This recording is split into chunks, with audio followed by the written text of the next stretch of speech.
ఆశ్రమం ఒక మహాత్మునిది. ఈ ఆశ్రమం దివ్యమైనది మరియు దీనిని దేవతలు కూడా పూజించారు. పూర్వం అతను ఇక్కడ అహల్యతో కలిసి తపస్సు చేశాడు. అతని పేరు గౌతమ ఋషి. ఓ యువరాజా, అపారమైన మహర్షి ఇక్కడ లెక్కలేనన్ని సంవత్సరాలు గడిపాడు. అవకాశం ఉందని గ్రహించి ఒకరోజు ఒక చెడు సంఘటన జరిగింది.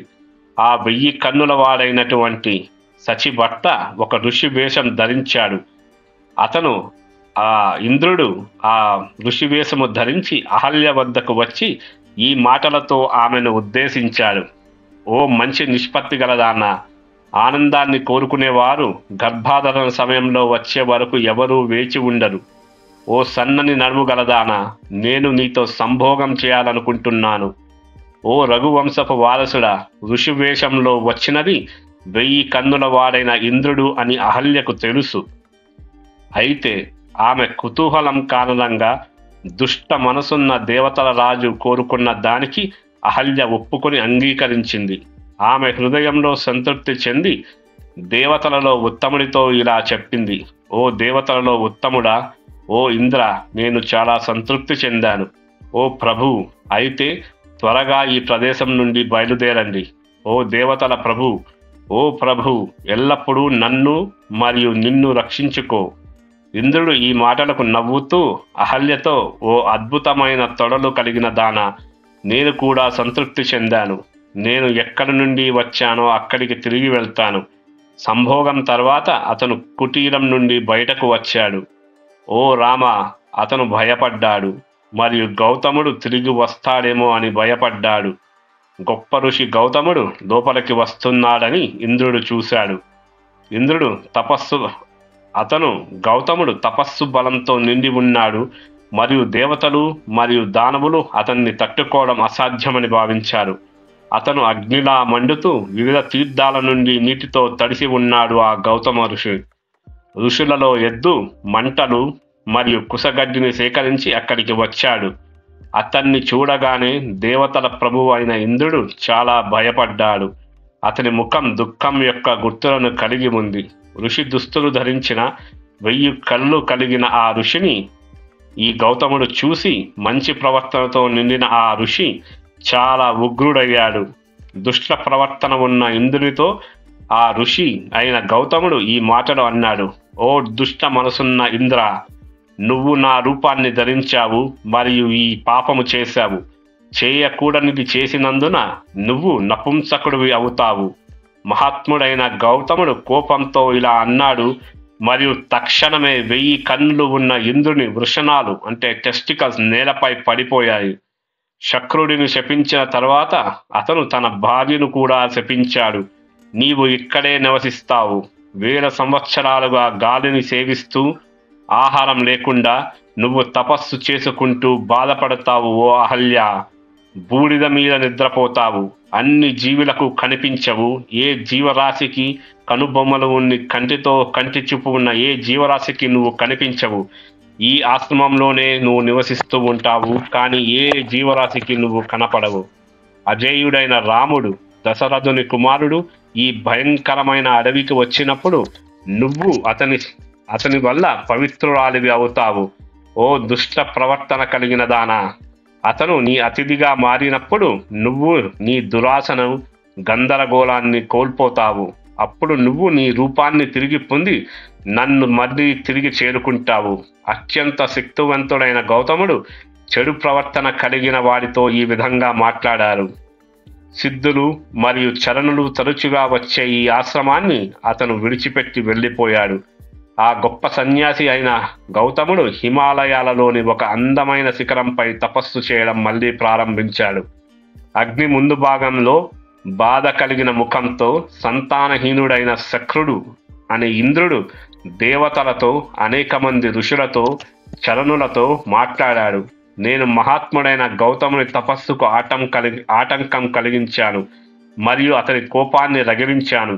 కానీ నేను దేవతల కోసం ఒక కార్యాన్ని సంపూర్ణంగా పూర్తి చేశాను. తన కోపంలో అతను నన్ను నపుంసకత్వాన్ని గురిచేసి ఆమెను బహిష్కరించాడు. అతను ఆ గొప్ప శాపాన్ని విడుదల చేసినందున నేను అతని తపస్సుల శక్తిని దోచుకోగలిగాను. నేను దేవతల కారణానికి సహాయం చేశాను. ఓ దేవతల్లో శ్రేష్ఠులారా, ఓ పెద్ద సంఖ్యలో ఉన్న ఋషులారా, ఓ చరణాలారా, కాబట్టి మీరందరూ నన్ను మళ్ళీ శక్తివంతునిగా చేయడానికి ప్రయత్నించాలి. శతక్రతువు మాటలు విన్న దేవతలు అన్ని మరత్తులతో మరియు అగ్నిదేవుడిని ముందు ఉంచి పూర్వీకుల వద్దకు వెళ్ళి ఈ మాటలు పలికారు. ఈ పొట్టేలుకు వృషణాలు ఉన్నాయి మరియు ఇంద్రుడైన శక్రుడు తన వృషణాలు లేదా టెస్టికల్స్ కోల్పోయాడు. ఈ పొట్టేలు నుండి వృషణాలను త్వరగా తీసి ఈ ఇంద్రుడైన శక్రునికి త్వరగా పెట్టండి. మానవులు వృషణాలు లేని పొట్టేళ్లను మీకు ఇక మీదట అర్పించిన మీరు వారి కోరికలను తీర్చాలి. దీనికి బదులుగా అగ్ని మాటలు విన్న సమావేశమైన పూర్వీకులు ఆ పొట్టేలు వృషణాలను విరచి 1000 కన్నులు వాడైన శక్రుడైన ఇంద్రుడికి ఆ వృషణాలను పెట్టారు. ఓ కాకుస్తా, అప్పటి నుండి సమావేశమైన పూర్వీకులు వృషణాలు లేని పొట్టేళ్లను బలిగా ఆస్వాదిస్తారు మరియు వాటిని అర్పిస్తే ఆ వృషణాలను విసిరేస్తారు ఆ పూర్వీకులు. ఓ రాఘవ, అప్పటి నుండి ఇంద్రుడు ఒక పొట్టేలు యొక్క వృషణాలను కలిగి ఉన్నాడు. ఇది మహాత్ముడైన గౌతముడి తపశ్శక్తి ఫలితంగా జరిగింది. ఓ అపారమైన శక్తివంతుడా, కాబట్టి శుభకార్యాలు చేసేవాడి ఆశ్రమంలోకి ప్రవేశించు. దేవత రూపం కలిగిన అహల్య అనే అదృష్టవంతురాలిని కాపాడాల్సిన సమయం వచ్చింది. ఓ రామ, విశ్వామిత్రుని మాటలు విని విశ్వామిత్రుడు ముందు వరుసలో ఉండగా రాఘవుడు లక్ష్మణుడితో కలిసి ఆ ఆశ్రమంలోకి అడుగుపెట్టాడు.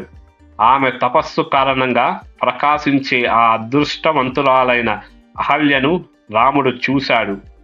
లోకాల చేత అంటే దేవతలు మరియు అసురులు ఆమెను సృష్టికర్త దైవిక మాయను ఉపయోగించి జాగ్రత్తగా రూపొందించాడు. ఆమె అవయవాలు పొగతో కప్పబడి ఉన్నాయి మరియు ఆమె మండుతున్న అగ్నిజ్వాలల వలె ఉంది. ఆమె మంచుతో కప్పబడిన మేఘం వలె ఉంది. పౌర్ణమి వంటి తేజస్సుతో ఆమె మండుతున్న సూర్యుని సముదాయంతో నీటి నిల్వ మధ్య చేరుకోలేనిది. గౌతముడి మాటల కారణంగా ఆమె రాముడిని చూసే వరకు 3 లోకాలకు కనిపించకుండా ఉండిపోయింది అహల్య. 2 రాఘవులు ఆమెను సమీపించి ఆమె పాదాలకు నమస్కరించారు. గౌతముడి మాటలను గుర్తు చేసుకుంటూ ఆమె వారిని స్వీకరించింది. అత్యంత నియంత్రణతో అహల్య ఆ రామ లక్ష్మణులను అతిథులుగా భావించి పాద్యము మరియు అర్ఘ్యాన్ని అందించింది. సూచించిన ఆచారాలను అనుసరించి కాకుస్త ఈ ఆతిథ్యాన్ని అంగీకరించాడు. పైనుండి గొప్ప పూల వర్షం కురిసింది మరియు దేవతల డమరుక నాదాలు వినిపించాయి. గంధర్వులు మరియు అప్సరసల పెద్ద సమూహం నృత్యములు మ్యూజిక్తో తాండవం చేశారు. దేవతలు అహల్యను పూజించారు మరియు స్తుతించే మాటలు పలికారు. ఆమె గౌతముని సూచనలను పాటించి తపస్సు బలంతో తన అవయవాలను శుద్ధి చేసుకుంది. అహల్య పట్ల అత్యంత శక్తివంతురాలైన గౌతముడు సంతోషించాడు.